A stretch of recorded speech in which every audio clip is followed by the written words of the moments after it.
Hey guys, great to be back here on Auto Fever, here on set and location, Auto by Design here in Chantilly, Virginia. Today, we have a very special guest, Mr. Brian Lamson, who's here to talk about the 1965 Mustang convertible, which in my opinion is one of the cornerstone and iconic vehicles which is considered American muscle. Brian?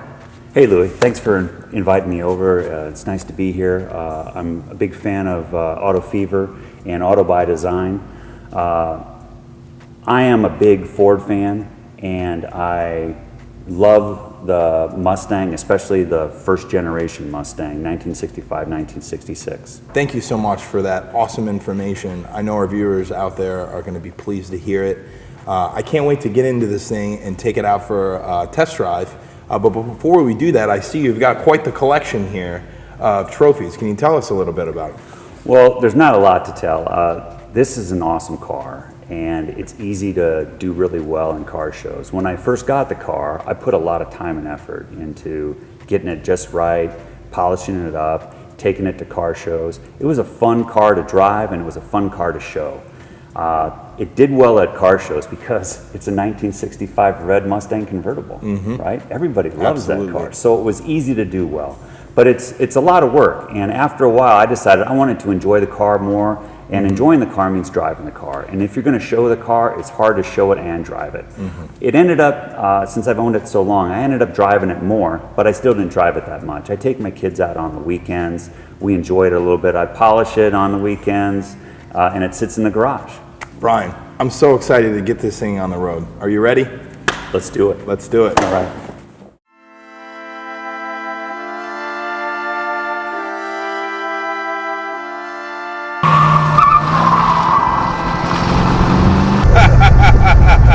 And this thing is, what, 50 plus years old, and it's still, I mean, it feels like it's brand new to me. Yeah, 53 years this month. Wow. What would you say is probably your most memorable experience? Well, it's got to be my wedding. You know, I got married in this car. Wow. My wife and I have 2 kids now. My kids drive in the back of the car. So I love driving my kids around, but if I had to pick one thing, it'd have to be the wedding. We had a great wedding, and this car was just the icing on the cake. Wow. I understand that there were extra cost options that you could add on at the time, or if you're going to order this vehicle brand new from the factory. Tell me a little bit about the pricing on these things. I know the base model, which was a 6-cylinder, right, started around $2,000, $2,400. Yeah.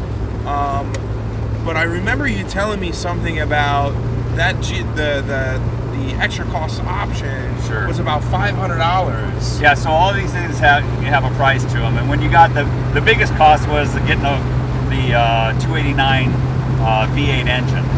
That was a big upgrade over the straight 6 200 Sprint. So that had to be what, $1,000, $1,500 ad? Yeah, that was somewhere around $800, $850. Wow. If you got the GT performance package, that added another $500. If you got the Pony interior, that added a few $100s as well. So by the time you add it all up, this car out of the factory probably would have been about close to a $4,000 car, about $3,800. Wow. This car today would be equivalent to what, a GT or?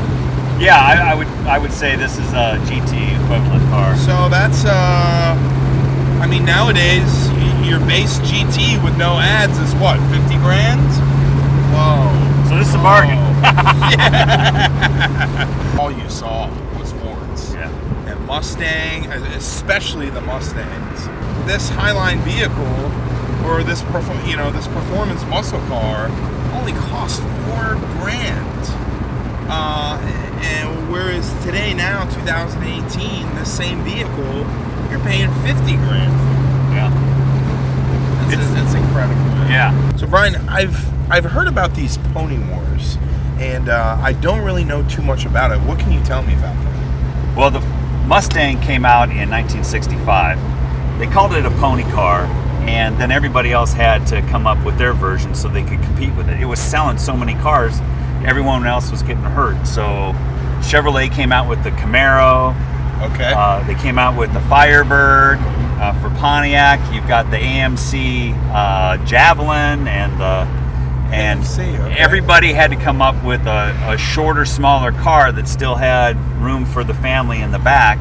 And that was the start of the Pony Wars. So the Camaro was the big car Competitor. that was competing against the Mustang in the Pony Wars. But don't forget this one point.